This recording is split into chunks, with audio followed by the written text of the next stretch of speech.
সুপ্রিয় ভিউয়ার্স, কেমন আছেন আপনারা? আশা করি ভালো আছেন। Job and education tips Facebook page ও ইউটিউব চ্যানেলে আপনাকে স্বাগতম।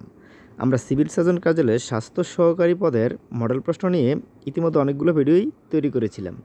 তার ধারাবাহিকতায় আজকেও আমরা স্বাস্থ্য সহকারী পদের সাজেশনমূলক একটি প্রশ্ন নিয়ে আপনাদের মাঝে হাজির হয়েছি।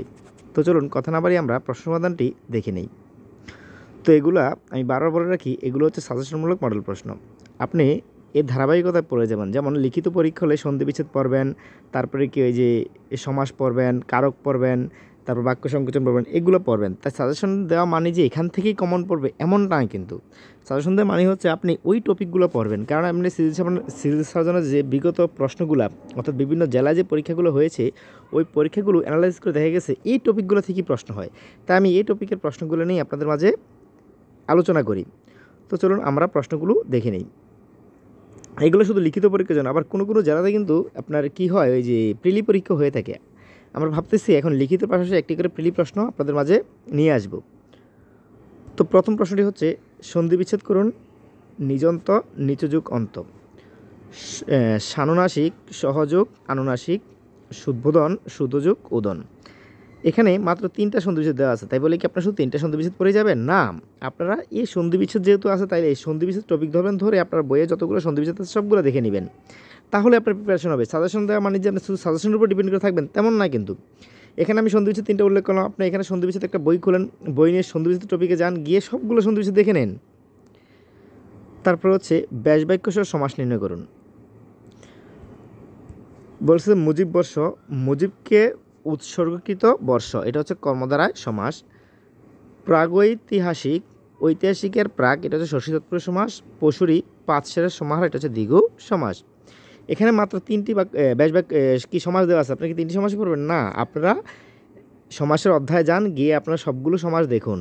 এটি হচ্ছে সাজেশন দেওয়ার উদ্দেশ্য হচ্ছে আপনারা জাস্ট এই টপিকগুলো পড়বেন, এই টপিকগুলো ধরে ধরে পড়বেন। কারণ একটা যেমন বাংলা বই খুললে প্রচুর টপিক আছে, আপনি লিখিতের জন্য কোন কোন টপিকগুলো পড়বেন, এই ভিডিওটি দেখে আপনি ওই টপিকে কি মুভ করবেন, তাহলেই আপনারা ভালো করতে পারবেন। তারপর হচ্ছে কারক নির্ণয় করুন। অবনী ঘর পড়িয়া একই, অবনী ঘর পরি যায়, অবনী ঘর পরি যায়। এখানে ঘর কোন কারক? ঘর হচ্ছে অধিকরণ কারক। কেহ বাতায়ন পাশে চেয়ে রয় নীল আকাশে, এ কেহ কোন কারক? এটা হচ্ছে কর্মকারক। দেশ থেকে পঙ্গপাল চলে গেছে, এটা হচ্ছে অপদান কারক। আমরা জানি যে কোথা থেকে ছেড়ে গেলে, হারিয়ে গেলে, পালিয়ে গেলে, চলে গেলে কি অপদান কারক হয়। তারপর বাক্য সংকোচন। পায়ে হেঁটে গমন করে না যে পণ্যক। পদ্ম গদ্যময় কাব্য, চুম্পু কাব্য। রাত্রিকালীন যুদ্ধ সৌপ্তিক। তারপর হচ্ছে সংক্ষেপে উত্তর দাও। স্বরান্ত অক্ষরকে কি বলে? যে সকল অক্ষর স্বরধ্বনিজাত বা অক্ষরের শেষে একটি স্বরধ্বনি থাকে তাকে স্বরান্ত অক্ষর বা বিবৃতি অক্ষর বা মুক্তাক্ষর বলে। তারপর হচ্ছে বিদ্যাপতি মূলত কোন ভাষার কবি ছিলেন? বিদ্যাপতি মূলত মৈথিল্য কবি ছিলেন। সমুদ্র শব্দটির উৎপত্তি কোন দেশ থেকে? সমর্থ। তারপর হচ্ছে কি রেফারেন্ডাম এর বাংলা পারিভাষিক কি? গণভোট। 1972 সালে প্রকাশিত তারাশঙ্কর বন্দ্যোপাধ্যায়ের মুক্তিযুদ্ধ বিষয়ক উপন্যাসের নাম কি? এটা হচ্ছে 1971।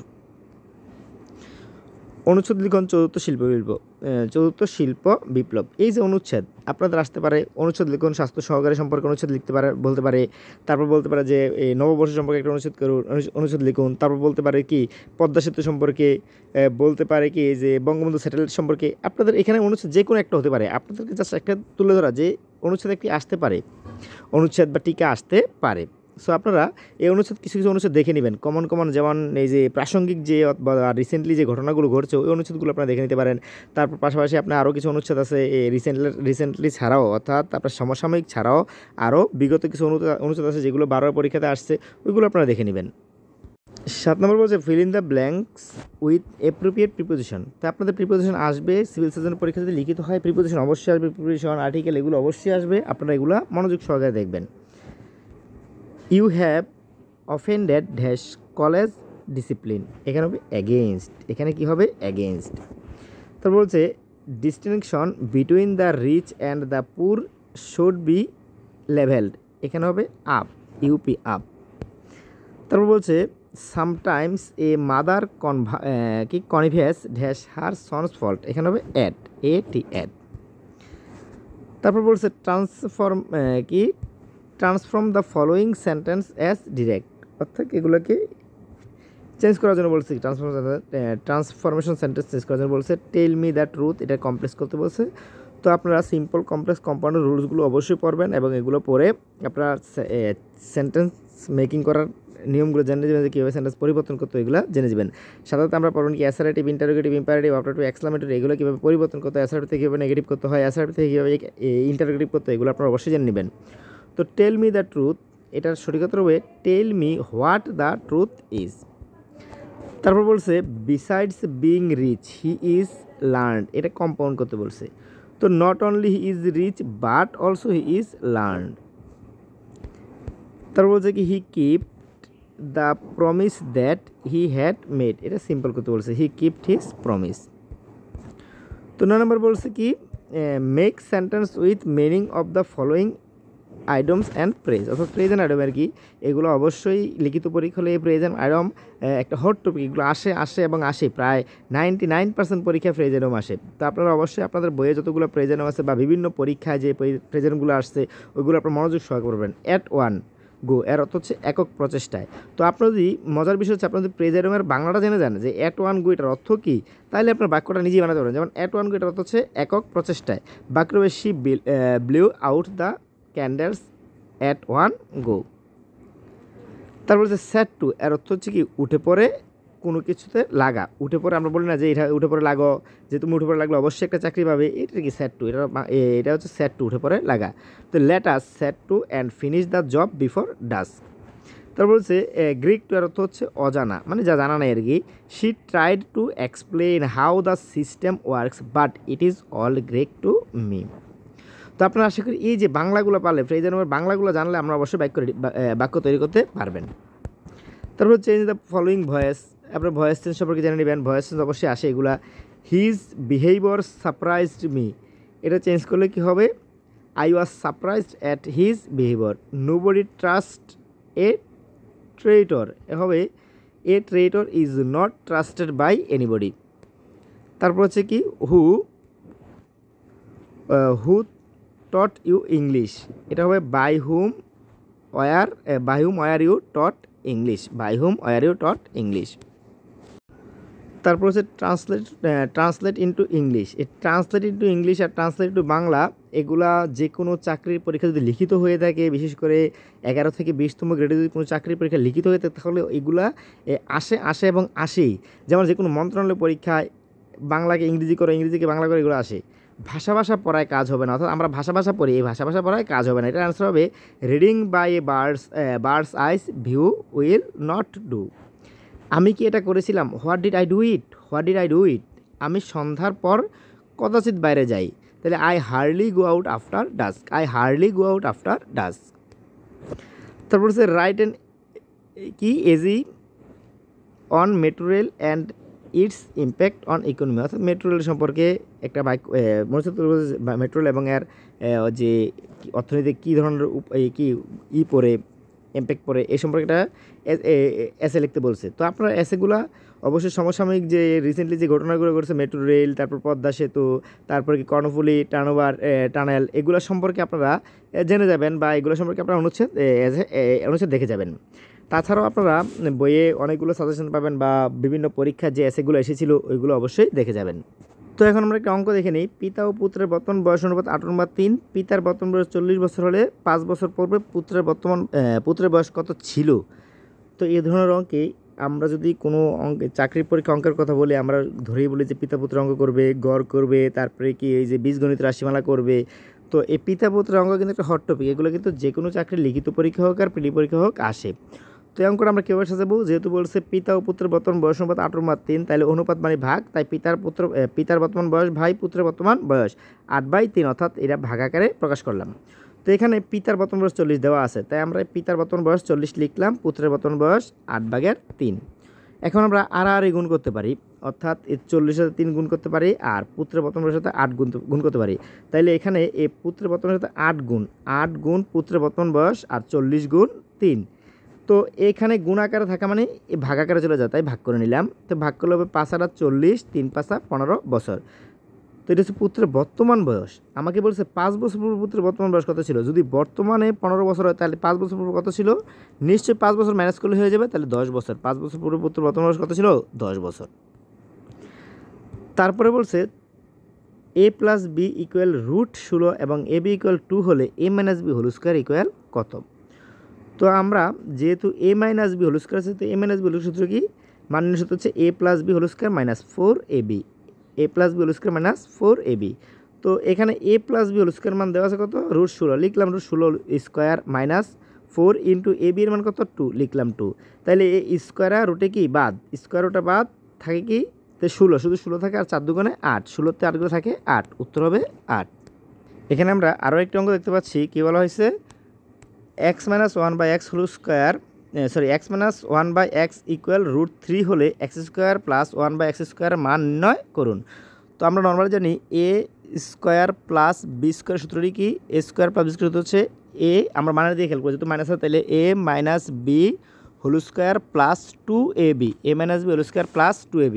তো আমরা দেখি a square plus b square হচ্ছে a minus B whole square plus এটা 2 হবে, সরি 2ab, এটা হবে 2ab। তাহলে এ এক্সে বাদ, তাহলে এখানে এ স্কোয়ার, যেহেতু এ এক্স মাইনাস 1/x মানে কত √3, তাহলে √3 স্কোয়ার, তাই স্কোয়ার রুটে বাদ, আর এখানে থাকবে 2, তাহলে 3 প্লাস 2, 3 আর 2 কত 5, অ্যান্সার হবে 5। তারপর আরও একটি অঙ্ক হচ্ছে, আয়তাকার একটি ক্ষেত্রের ক্ষেত্রফল 10 একর, ক্ষেত্রটির দৈর্ঘ্য প্রস্থের 4 গুণ হলে ক্ষেত্রটির দৈর্ঘ্য কত মিটার। তো আয়তাকার ক্ষেত্রের দৈর্ঘ্য প্রস্থের কয় গুণ, 4 গুণ। তো ক্ষেত্রটির প্রস্থ x মিটার হলে দৈর্ঘ্য হবে 4x, যেহেতু দৈর্ঘ্য প্রস্থের 4 গুণ। তো ক্ষেত্রফল হবে কি x ইন্টু 4x, অর্থাৎ 4x স্কোয়ার বর্গমিটার। তো এখানে আমরা কি ক্ষেত্রফল পাইছি কত, 4x স্কোয়ার, আর এখানে দেওয়া আছে একটি আয়তাকার ক্ষেত্রের ক্ষেত্রফল 10 একর। তো যেহেতু এখানে মিটার, এখানে একর, তাইলে এই 10 একরকে আমার কিসে নিতে হবে, মিটার নিতে হবে। তো আমরা জানি 1 একর সমান সমান কত, 40-47 বর্গ মিটার, 40-47 বর্গ মিটার। এই যে 1 একর সমান 40-47 বর্গ মিটার। তো 10-এর যদি আমরা 40-47 দিয়ে গুণ দিই, অর্থাৎ 4047 দিয়ে গুণ দিই, তাহলে আমরা কি যাবে, মিটারে বর্গ মিটারে যাবে, কি যাবে, একেবারে বর্গমিটারে যাবে। 40-47 দিয়ে গুণ দিলে একরটা কি বর্গমিটারে যাবে, যেহেতু এটা বর্গমিটার তাহলে ওইটাকেও বর্গমিটারে নিতে হবে। তাহলে 4x স্কোয়ারের মান কত হবে, 40-4-7-0, 40,470 হবে। তো এটাকে আমরা আবার কী করবো, 4 দিয়ে ভাগ করলে হবে 10,117.5, 4 দিয়ে ভাগ করলে, কারণ এখানে গুণ আছে, এ পাশে ভাগ হয়ে যাবে, ভাগ করলে হবে এটা। এই যে আবারও দেখাচ্ছি আপনাদেরকে, এই যে এটা এ পাশে গুণে আছে, এটা এ পাশে ভাগ হয়ে যাবে, তো ভাগ হলে এই ভাগফলটা হবে 10,117.5। তো এটা যদি আমরা রুট করি, এই স্কোয়ার যেহেতু আছে স্কোয়ারকে রুট করবো, রুট করলে হবে 100.59। তো ক্ষেত্রটির দৈর্ঘ্য কত হবে, 4x মিটার। তো 4 ইন্টু x হচ্ছে তা, তো গুণ করলে হবে 402.36 মিটার। তো এটাই ছিল উত্তর, এটাই উত্তর। তো আমরা আরও একটি অঙ্ক দেখে নিই, x প্লাস 1/x ইকুয়াল √2 হলে x মাইনাস 1/x স্কোয়ার মান কত। একটু আগে এরকম একটা অঙ্ক করছিলাম, সেম ওইটার মধ্যে হবে। তাইলে দেওয়া আছে কি x প্লাস 1/x ইকুয়াল √2, তাহলে x minus 1/x whole square, a minus b whole square, তাহলে a plus b whole square minus 4ab, তাহলে a plus b whole square minus 4ab। তো এখানে x বাদ, x প্লাস 1/x এর মান কত, √2। তো √2 স্কোয়ার মাইনাস 4, এই √2 কাটাকাটি করে থাকে, শুধু 2 মাইনাস 4 মাইনাস 2, এটাই অ্যান্সার, -2। তো তারপর আমরা সাধারণ জ্ঞান অংশে চলে যাই। বলছে বঙ্গবন্ধু 7 মার্চের ভাষণের উপর ভিত্তি করে নির্মিত প্রামাণ্য চলচ্চিত্র দ্য স্পিচ 2021-এর নির্মাতাকে, উত্তর ফখরুল আরেফিন। তো তারপর বলছে বাংলাদেশের কোন জেলায় সর্ববৃহৎ সৌরবিদ্যুৎ কেন্দ্র অবস্থিত, উত্তর কক্সবাজার। কোন দেশের নারীরা সর্বপ্রথম ভোটাধিকার লাভ করে, উত্তর নিউজিল্যান্ড 1893 খ্রিস্টাব্দে। তারপর হচ্ছে 7 মার্চ 2023 সম্পূর্ণ বাংলায় চালু হওয়া প্রথম জাতীয় ব্রাউজারের নাম কি, উত্তর তর্জনী।